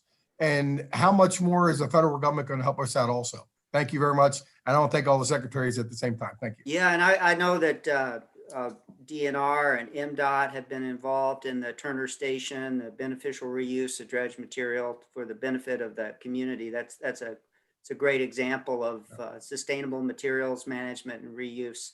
Thank you for highlighting that. The answer is yes, there has been cooperation. We continue to cooperate together as we need to on setting goals, on the science, on the practices that are needed. The Chesapeake Bay Commission is very helpful, as Secretary Riccio would tell you. We do collaborate quite a bit, and with the Chesapeake Bay Program Office under EPA, they provide valuable information to all of us. But we do not get the level of cooperation we need. The ambition is not there from Pennsylvania. We want to work with them, a combination of not just sticks, but also carrots. The potential lawsuit is driven because of that. And so we need to work through that, and hopefully they can find a way to provide the resources to close the $70 million gap that they themselves see is in their plan, and what they're, where they're going to get with their plan, and help them help us. So it's going to take a continued pushing, and we know that the EPA is committed to using more of those regulatory tools to put pressure on them. And we also respect and recognize that Pennsylvania may have a different perspective than us, but they made a commitment, and we want to make sure that they follow through on that commitment. And we're working and reaching out to the EPA, and of course, with the lawsuit, that is another way to put pressure on the EPA. But we're cautiously optimistic. Thank you, Mr. Secretary. I'm just hoping that our federal partners will be able to maybe do more to help us out, us, the legislators. So thank you very much. And thank you, Mr. Chair. Thank you. Over to you, Chair McCray. Thank you, Mr. Chairman. Just a couple quick questions, Mr. Secretary. One, on page 10 of the analysis report, it talked about the enhanced oversight for urban and suburban jurisdictions. Could you just comment on that and make sure that we're going in the right direction? Obviously, everything else has ongoing oversight. And I know this was from 2018, but just wanted to get an idea from a 2021 perspective.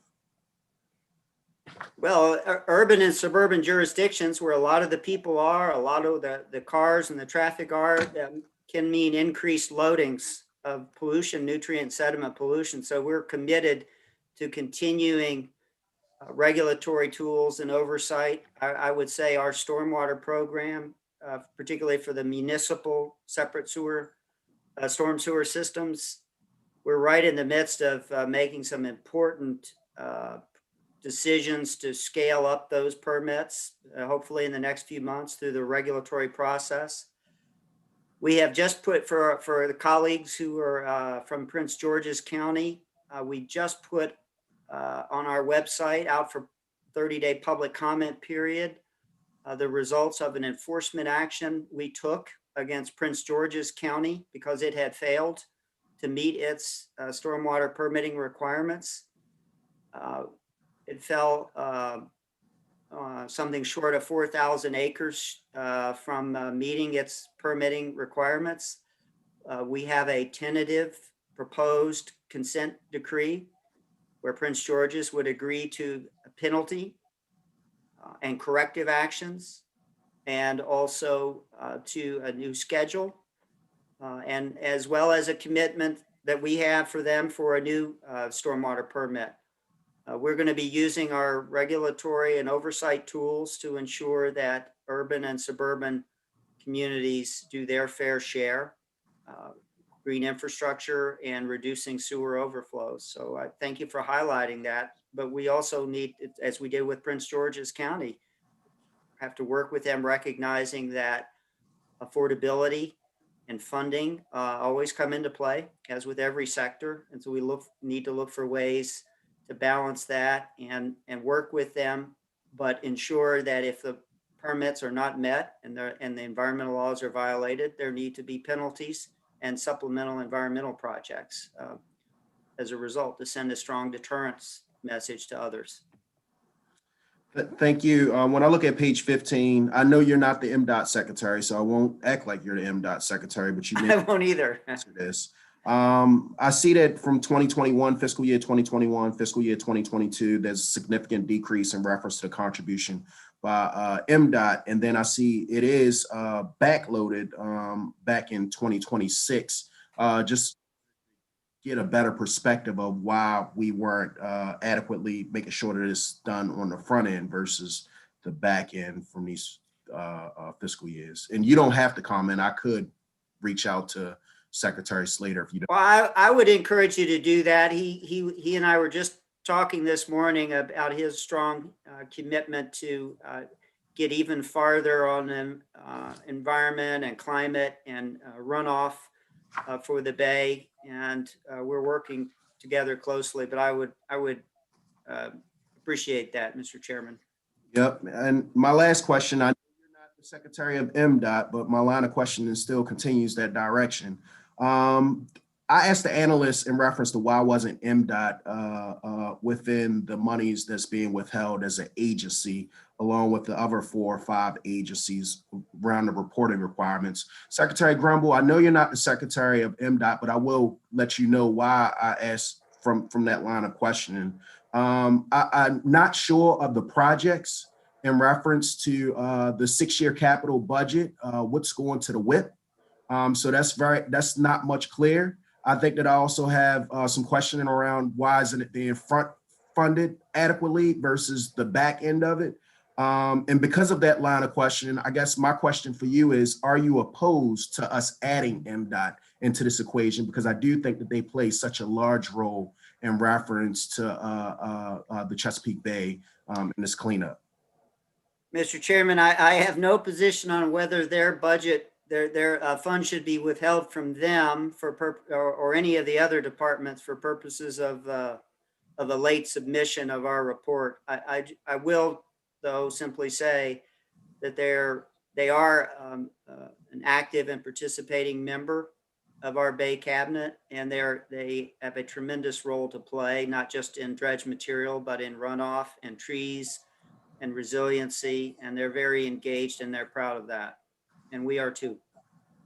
Thank you, Mr. Secretary. Thank you, Mr. Chair. Chair McCray, Vice Chair Krim.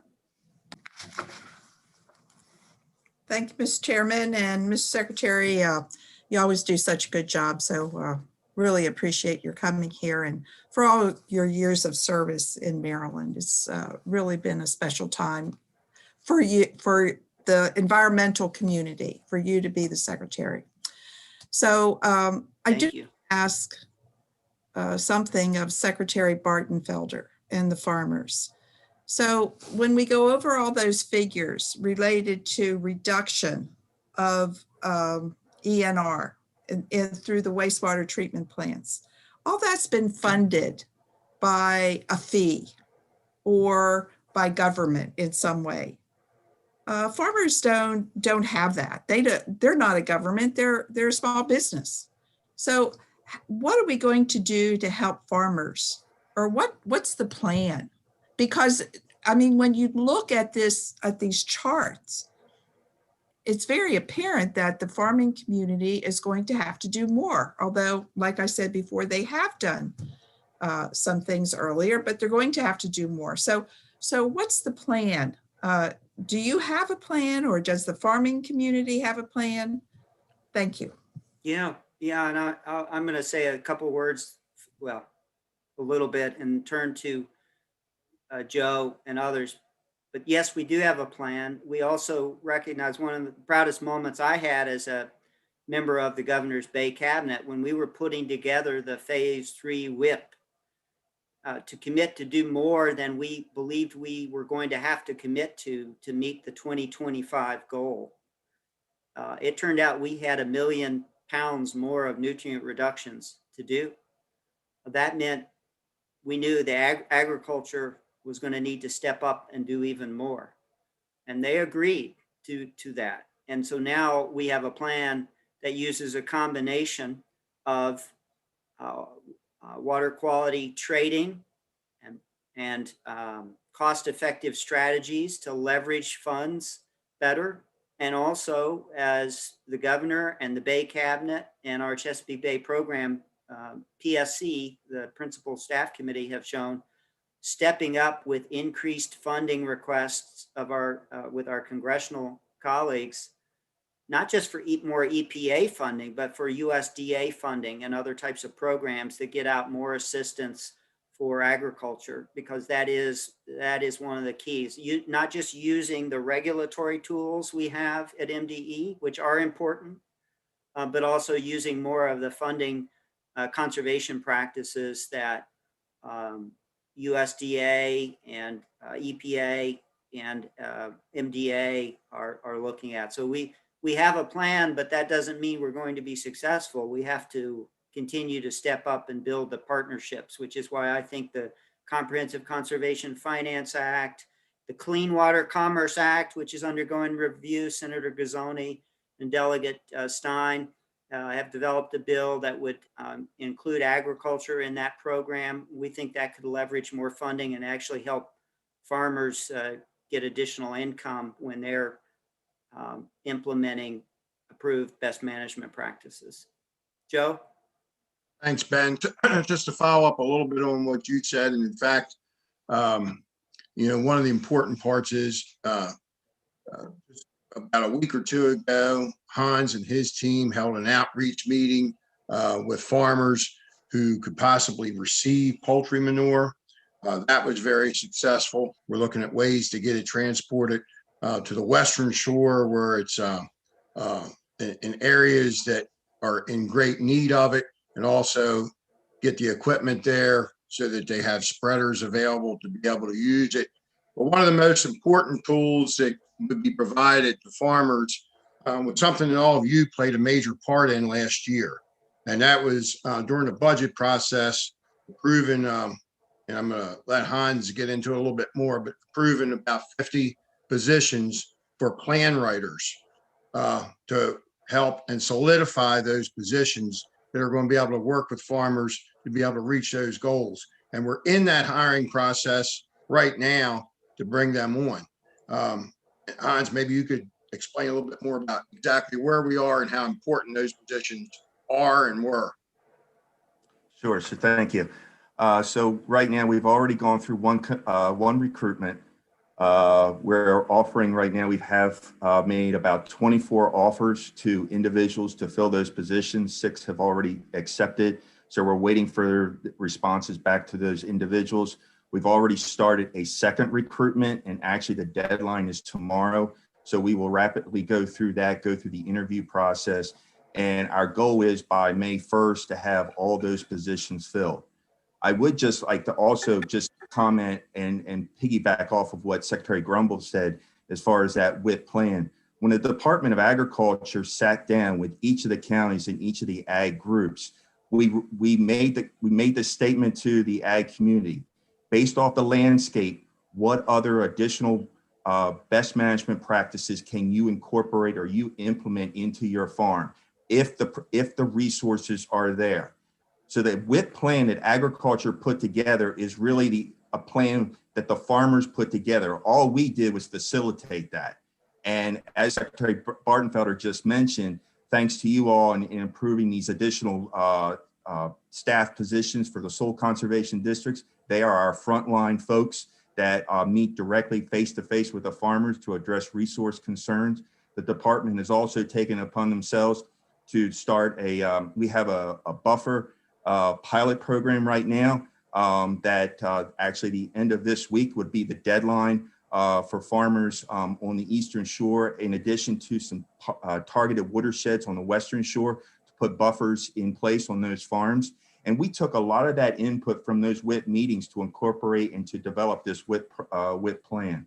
So we have a plan in place, and we intend to meet our goals by 2025. Ms. Chairman, could I ask them to provide the committee the plan that they're referencing here? You just did.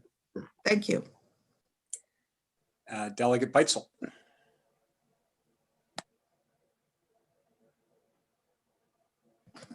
Okay, thank you, Mr. Chairman.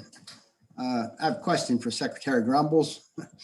Secretary Grumbles, as you well know, Maryland's only paper mill shut down about 2 years ago, and there was probably cheers from the environmental community when they went down because of concerns about pollution and everything from that mill. But it impacted thousands of jobs out here, and I know you and your agency and other administration officials and the governor himself expressed a desire to try to do everything possible to repurpose that mill and to get some jobs coming back out that were lost when that happened. One of the things though that occurred there is there was some leakage from the West Virginia side into the river, and I think there was some thought, or at least some people thinking it was maybe leakage from the black liquor storage facilities and stuff. And of course, their environmental groups brought lawsuit against the Verso mill for that seepage, and then MDE joined in that lawsuit with the environmental groups that were involved there. And I know we've had several conversations about it, and you expressed that your desire that to get this thing settled to lift that liability off of any potential buyer that would come in to purchase that facility to repurpose it. And there is now a really good prospect that there's going to be some repurposing going on there. So I wonder if you could explain where that lawsuit is and what's going on, and is there a potential settlement to that to relieve that or remove that cloud from that facility, so if and when somebody does actually buy it, which looks really promising, that'll be gone. Can you answer that question? Thank you, Delegate. I'd be happy to. Look, the short answer is that the litigation brought by the environmental community and the Department of the Environment, the proceedings had been stayed to see if we could work out an effective settlement. We're still in that process. I am encouraged by the progress we're making. I'm hopeful. It's not just to remove the cloud hanging so that a prospective purchaser would be facilitated pretty quickly. It's also to make sure that the state and the river are made whole, and that the violations are taken care of and dealt with adequately. And I'm encouraged by the proceedings, and time is, from my perspective, time is of the essence, but we're committed to getting a very strong and effective settlement. And if we don't get a settlement, then the litigation will continue, but there's value in getting there, and I'm optimistic.